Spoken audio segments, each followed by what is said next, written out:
All right, so you're inside the ropes on the PGA Tour. So we'll try to be inside the rope for rapid fire, for an action night. Are you ready for quick answers? Let's do it. So first one, answers all golf pros, all right, that you know or you're working with. Best learning experience with?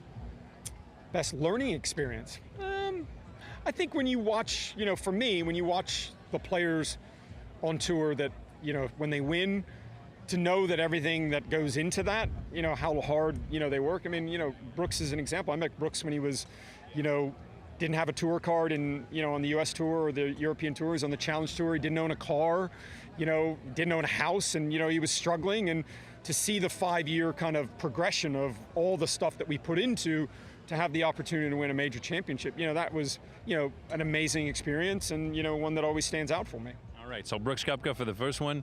The most dedicated worker, hard worker? The most dedicated and hardest worker I've ever seen is Tiger Woods. I mean, I've never seen anybody work harder. Everything that he needed to do to get better, he did. Every weakness he had, he turned into a strength. And, there was no finish line for Tiger. And, I think he inspired a generation. And, as hard as you think he worked harder.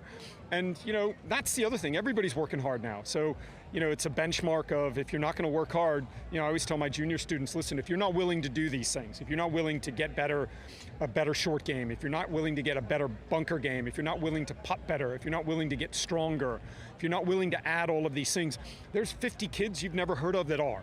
So there is no finish line, and hard work, you got to do it. All right, last one. Who wants to spend less time in the range? Dustin Johnson.